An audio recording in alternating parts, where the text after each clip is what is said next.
दूसरा अध्याय भक्ति का दुख दूर करने के लिए नारद जी का उद्योग। नारद जी ने कहा, बाले, तुम व्यर्थ ही अपने को क्यों खेद में डाल रही हो? अरे तुम इतनी चिंतातुर क्यों हो? भगवान श्री कृष्ण के चरण कमलों का चिंतन करो, उनकी कृपा से तुम्हारा सारा दुख दूर हो जाएगा। जिन्होंने कौरवों के अत्याचार से द्रौपदी की रक्षा की थी और गोप सुंदरियों को सनाथ किया था, वे श्री कृष्ण कहीं चले थोड़े ही गए हैं। फिर तुम तो भक्ति हो और सदा उन्हें प्राणों से भी प्यारी हो। तुम्हारे बुलाने पर तो भगवान नीचों के घरों में भी चले जाते हैं। सत्य, त्रेता और द्वापर, इन 3 युगों में ज्ञान और वैराग्य मुक्ति के साधन थे, किंतु कलयुग में तो केवल भक्ति ही ब्रह्म सायुज्य की प्राप्ति कराने वाली है। यह सोचकर ही परमानंद चिन्मूर्ति ज्ञान स्वरूप श्री हरि ने अपने सत्स्वरूप से तुम्हें रचा है। तुम साक्षात श्री कृष्णचंद्र की प्रिया और परम सुंदरी हो। एक बार जब तुमने हाथ जोड़कर पूछा था कि मैं क्या करूं, तब भगवान ने तुम्हें यही आज्ञा दी थी कि मेरे भक्तों का पोषण करो। तुमने भगवान की वह आज्ञा स्वीकार कर ली। इससे तुम पर श्री हरि बहुत प्रसन्न हुए और तुम्हारी सेवा करने के लिए मुक्ति को तुम्हें दासी के रूप में दे दिया और इन ज्ञान वैराग्य को पुत्रों के रूप में।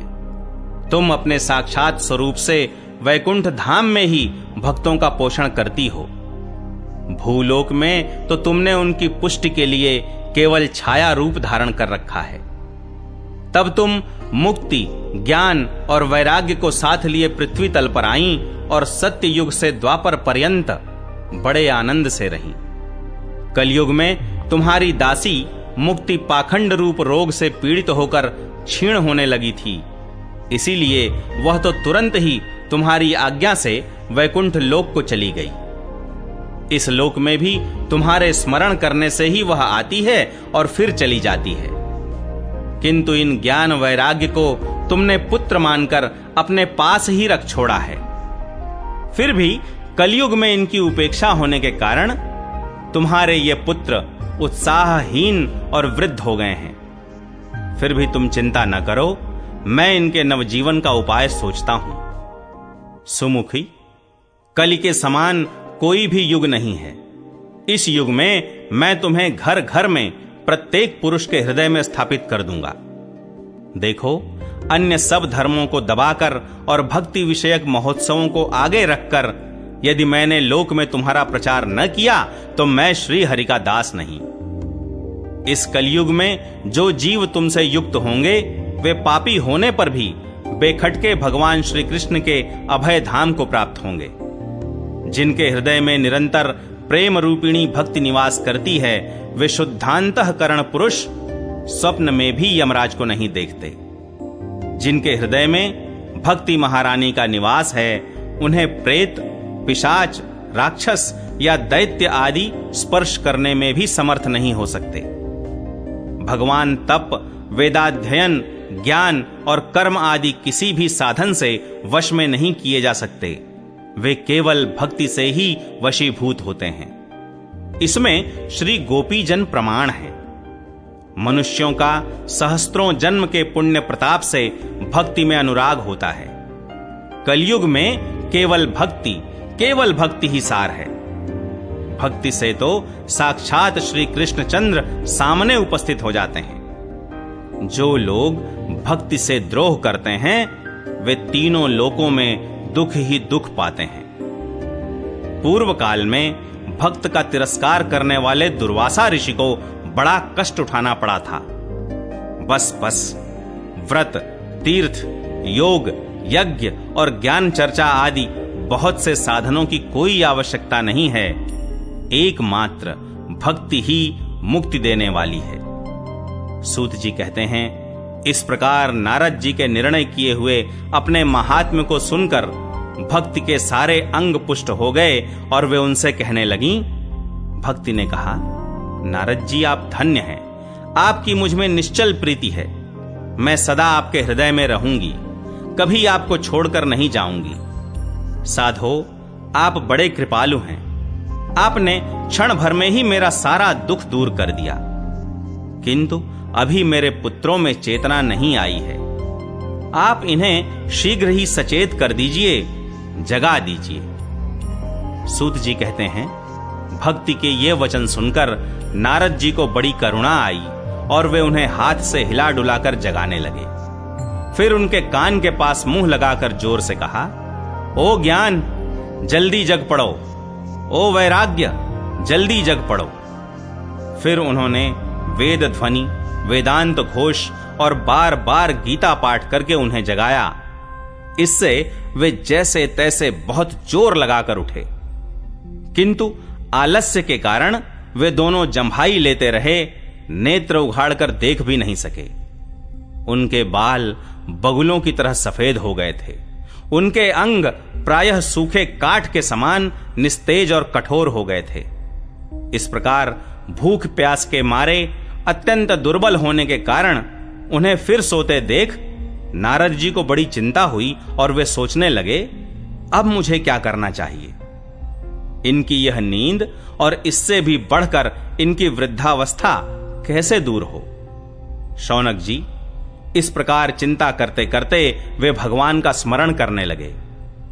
उसी समय यह आकाशवाणी हुई कि मुने, खेद मत करो, तुम्हारा यह उद्योग निस्संदेह सफल होगा। देवर्षे, इसके लिए तुम एक सत्कर्म करो, वह कर्म तुम्हें संत शिरोमणि महानुभाव बताएंगे।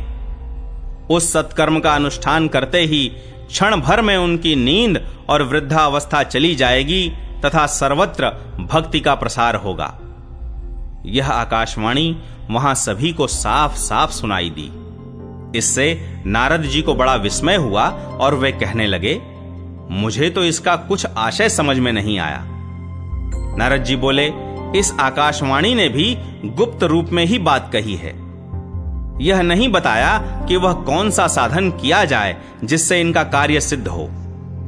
वे संत न जाने कहां मिलेंगे और किस प्रकार उस साधन को बताएंगे। अब आकाशवाणी ने जो कुछ कहा है उसके अनुसार मुझे क्या करना चाहिए। सूत जी कहते हैं, शौनक जी तब ज्ञान वैराग्य दोनों को वहीं छोड़कर नारद मुनि वहां से चल पड़े और प्रत्येक तीर्थ में जा जाकर मार्ग में मिलने वाले मुनीश्वरों से वह साधन पूछने लगे। उनकी उस बात को सुनते तो सब थे, किंतु उसके विषय में कोई कुछ भी निश्चित उत्तर न देता। किन्हीं ने उसे असाध्य बताया, कोई बोले इसका ठीक ठीक पता लगना ही कठिन है। कोई सुनकर चुप रह गए और कोई तो अपनी अवज्ञा होने के भय से बात को टाल टूल कर खिसक गए। त्रिलोकी में महान आश्चर्यजनक हाहाकार मच गया। लोग आपस में कानाफूसी करने लगे, भाई जब वेद ध्वनि, वेदांत घोष और बार बार गीता पाठ सुनाने पर भी भक्ति, ज्ञान और वैराग्य ये तीनों नहीं जगाए जा सके, तब और कोई उपाय नहीं है। स्वयं योगीराज नारद को भी जिसका ज्ञान नहीं है, उसे दूसरे संसारी लोग कैसे बता सकते हैं। इस प्रकार जिन जिन ऋषियों से इसके विषय में पूछा गया, उन्होंने निर्णय करके यही कहा कि यह बात दुस्साध्य ही है। तब नारद जी बहुत चिंतातुर हुए और बदरी वन में आए। ज्ञान वैराग्य को जगाने के लिए वहां उन्होंने यह निश्चय किया कि मैं तप करूंगा। इसी समय उन्हें अपने सामने करोड़ों सूर्यों के समान तेजस्वी सनकादि मुनीश्वर दिखाई दिए। उन्हें देखकर वे मुनिश्रेष्ठ कहने लगे। नारद जी ने कहा, महात्माओं, इस समय बड़े भाग्य से मेरा आप लोगों के साथ समागम हुआ है। आप मुझ पर कृपा करके शीघ्र ही वह साधन बताइए। आप सभी लोग बड़े योगी, बुद्धिमान और विद्वान हैं। आप देखने में 5-5 वर्ष के बालक से जान पड़ते हैं, किंतु हैं पूर्वजों के भी पूर्वज। आप लोग सदा वैकुंठ धाम में निवास करते हैं, निरंतर हरि कीर्तन में तत्पर रहते हैं, भगवत लीलामृत का रसास्वादन कर सदा उसी में उन्मत्त रहते हैं और एकमात्र भगवत कथा ही आपके जीवन का आधार है। हरि शरणम, भगवान ही हमारे रक्षक हैं, यह वाक्य सर्वदा आपके मुख में रहता है। इसी से काल प्रेरित वृद्धावस्था भी आपको बाधा नहीं पहुंचाती। पूर्व काल में आपके भ्रूभंग मात्र से भगवान विष्णु के द्वारपाल जय और विजय तुरंत पृथ्वी पर गिर गए थे और फिर आपकी ही कृपा से वे पुनः वैकुंठ लोक पहुंच गए। धन्य है, इस समय आपका दर्शन बड़े सौभाग्य से ही हुआ है। मैं बहुत दीन हूं और आप लोग स्वभाव से ही दयालु हैं, इसलिए मुझ पर आपको अवश्य कृपा करनी चाहिए। बताइए, आकाशवाणी ने जिसके विषय में कहा है वह कौन सा साधन है और मुझे किस प्रकार उसका अनुष्ठान करना चाहिए? आप इसका विस्तार से वर्णन कीजिए। भक्ति, ज्ञान और वैराग्य को किस प्रकार सुख मिल सकता है और किस तरह इनकी प्रेम पूर्वक सब वर्णों में प्रतिष्ठा की जा सकती है। सनकादि ने कहा, देवर्षे, आप चिंता न करें, मन में प्रसन्न हों। उनके उद्धार का एक सरल उपाय पहले से ही विद्यमान है।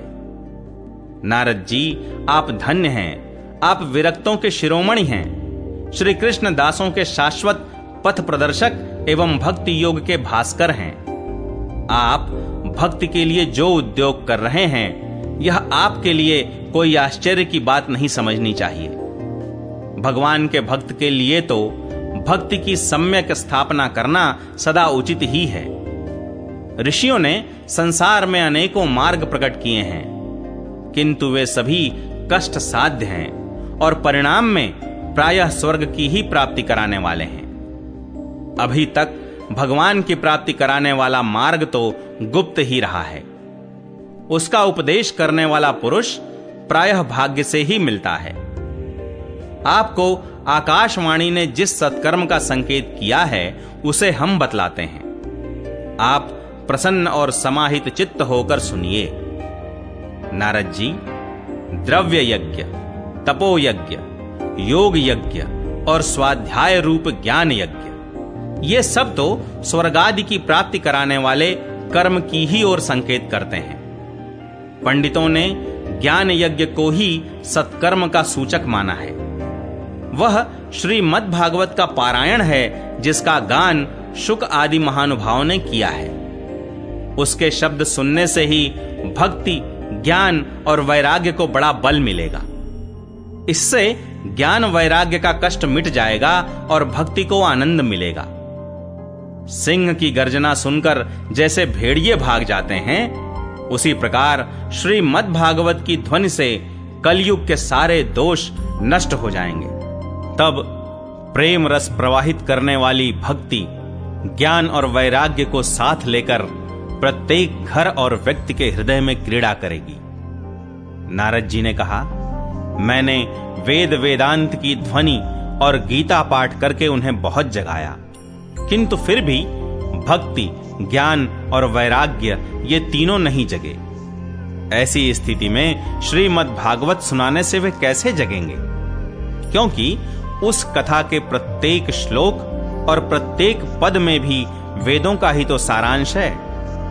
आप लोग शरणागत वत्सल हैं तथा आपका दर्शन कभी व्यर्थ नहीं होता, इसलिए मेरा यह संदेह दूर कर दीजिए, इस कार्य में विलंब न कीजिए। सनकादि ने कहा, श्रीमद् भागवत की कथा वेद और उपनिषदों के सार से बनी है, इसलिए उनसे अलग उनकी फल रूपा होने के कारण वह बड़ी उत्तम जान पड़ती है। जिस प्रकार रस वृक्ष की जड़ से लेकर शाखाग्र पर्यंत रहता है, किंतु इस स्थिति में उसका आस्वादन नहीं किया जा सकता, वही जब अलग होकर फल के रूप में आ जाता है, तब संसार में सभी को प्रिय लगने लगता है। दूध में घी रहता ही है, किंतु उस समय उसका अलग स्वाद नहीं मिलता, वही जब उससे अलग हो जाता है, तब देवताओं के लिए भी स्वादवर्धक हो जाता है। खांड ईख के ओर छोर और बीच में भी व्याप्त रहती है, तथापि अलग होने पर उसकी कुछ और ही मिठास होती है। ऐसी ही यह भागवत की कथा है। यह भागवत पुराण वेदों के समान है। श्री व्यास देव ने इसे भक्ति, ज्ञान और वैराग्य की स्थापना के लिए प्रकाशित किया है। पूर्व काल में जिस समय वेद वेदांत के पारगामी और गीता की भी रचना करने वाले भगवान व्यासदेव खिन्न होकर अज्ञान समुद्र में गोते खा रहे थे, उस समय आपने ही उन्हें 4 श्लोकों में इसका उपदेश किया था। उसे सुनते ही उनकी सारी चिंता दूर हो गई थी। फिर इसमें आपको आश्चर्य क्यों हो रहा है जो आप हमसे प्रश्न कर रहे हैं?